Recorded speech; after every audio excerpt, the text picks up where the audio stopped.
আসসালামু আলাইকুম। বরাবরের মতোই সিঙ্গাপুর থেকে আপনাদের সাথে আছে আমি মোহাম্মদ নুরুজ্জামান। টাইটেল এবং থাম্বনেল দেখে হয়তো বা অনেকেই বুঝতে পারছেন যে আমি কোন বিষয়ে কথা বলতে চাই। বিষয়টা মোটামুটি আপেক্ষিক। ইউরোপের বিকল্প সিঙ্গাপুর কখনোই না। কিন্তু কেন আমি এই বিষয়ে কথা বলতে চাচ্ছি, কেন আমি বলতেছি যে সিঙ্গাপুর কি ইউরোপের বিকল্প হতে পারে?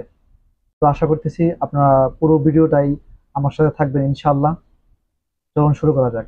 বাঙালিদের জন্য ইউরোপের জীবন এবং সিঙ্গাপুরের জীবনের মধ্যে আকাশ পাতাল পার্থক্য আছে। সিঙ্গাপুর খুব ছোট্ট একটা দেশ।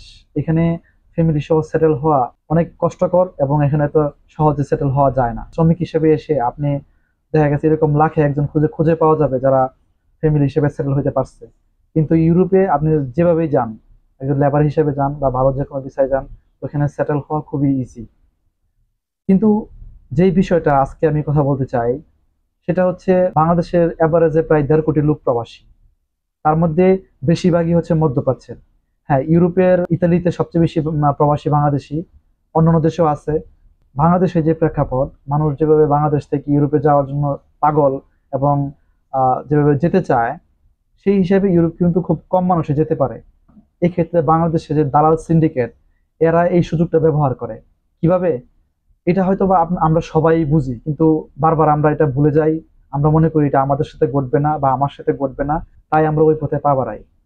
দেখেন, হয়তোবা ইউরোপের কোনো একটা দেশে যদি সাময়িক কোনো সুযোগ সুবিধা দেয় ওই দেশের সরকার কোনো অভিবাসন আইনে বা কোনো অভিবাসন প্রক্রিয়ায়, তাহলে দালালরা যে সুযোগটা কাজে লাগায়, তারা যদি ইউরোপের ওই দেশগুলা 100 জন লোক নেয়, তার বিপরীতে বাংলাদেশের দালালরা বা এজেন্সিরা কি করে, একটা অ্যানাউন্সমেন্ট করে যে 1 লাখ লোক যেতে পারবে। অথচ প্রকৃত অর্থে ভিসা অ্যাভেলেবল আছে ধরেন 100টা। সেক্ষেত্রে মানুষ ওই হুমড়ি খেয়ে পড়ে এবং দালালদের কাছে পাসপোর্ট জমা দেয়, টাকা জমা দেয়। প্রকৃত খবর কেউ জানে না যে আসলে কতজন যাচ্ছে বা যেতে পারবে। দিন শেষে কিন্তু 100 জন লোকই যেতে পারবে, যেহেতু ওই দেশে সুযোগ সুবিধা সরকারে 100 জন লোকের জন্য বরাদ্দ করছে। 100 জনের বেশি কিন্তু যেতে পারবে না। কিন্তু মাঝখান দিয়ে ফায়দাটা কাদের হলো বা কারা এই সুযোগটা নিল? বাংলাদেশের দালাল সিন্ডিকেট। তো তারা কোটি কোটি টাকা এইভাবে হাতে নিতেছে। আমি জানি বাংলাদেশে বেশিরভাগ মানুষই অনেক একটা লম্বা সময় নিয়ে ইউরোপের পিছনে দৌড়াদৌড়ি করতেছেন। দেখেন, আপনাদের বয়স মোটামুটি যাতে 30 ওভার হয়ে গেছে এবং আপনারা যারা 3-4 বছর ধরে ইউরোপের পিছনে দৌড়াইতেছেন, প্লিজ থেমে যান এবার। আর সিঙ্গাপুরের সাথে যে আমি ইউরোপের তুলনাটা দিলাম, হ্যাঁ, কাদের জন্য সিঙ্গাপুর ইউরোপের বিকল্প হতে পারে? এই যে এতক্ষণ যাদেরকে নিয়ে বললাম, যারা অনেক সময় ধরে ইউরোপের পিছনে দৌড়াইতেছেন, ভাই, স্বপ্নটা বাদ দেন। অন্ধকারের ডিল চললে সেই ডিল যা ঠিক মতো লাগবে, এই সম্ভাবনা খুব কম এবং শতকরা 1%ও না। যারা এরকম অনিশ্চয়তার পিছনে দৌড়ায় তারা তো বুদ্ধিমান না। বুদ্ধিমান তারাই যারা সম্ভাবনা যেদিকে বেশি থাকে ওই দিকে তাদের সময়টাকে ব্যয় করে। তো সিঙ্গাপুরেও এখন অনেক সমস্যা দেখা দিতেছে, যেহেতু এই দেশেও ফরেন ওয়ার্কারের পরিমাণ বেড়ে গেছে। তো তারাও কোঠা কমায় দিতেছে। বাংলাদেশ থেকে আগের মতো ওইরকম ভাবে অ্যাভেলেবেল শ্রমিক আনে না, কমায় দিচ্ছে। কিন্তু এর পাশাপাশি আরো কিছু তারা সেক্টর, নতুন নতুন সেক্টর চালু করছে, যেসব সেক্টরে বাংলাদেশ থেকে আগে লোক আনতো না। তো আপনারা যারা সিঙ্গাপুরের নতুন এই সেক্টরগুলোতে আসতে যাচ্ছেন, এই বিষয়ে অলরেডি আমার কিছু ভিডিও দেওয়া আছে। আপনারা চাইলে ওই ভিডিওগুলো ফলো আপ করতে পারেন। যদি পরামর্শগুলো ভালো লাগে, চেষ্টা করে দেখতে পারেন। এই সিঙ্গাপুরে এই নতুন নতুন সুযোগগুলা আমরা বাঙালিরা চাইলে কাজে লাগাতে পারি। সিঙ্গাপুর আসাটাও অনেক ইজি। যদিও এখানে আসতেও টাকা লেগে যাবে মোটামুটি অনেক, কিন্তু দেখেন এখানে প্রসেসিং অত জটিল না এবং এত সময় লাগে না। আপনি যদি ভালো একটা এজেন্সির মাধ্যমে, ভালো একটা মাধ্যমে আপনার পছন্দনীয় ভিসাটা প্রসেসিং করেন, দেখবেন খুব তাড়াতাড়ি আপনি চলে আসতে পারবেন।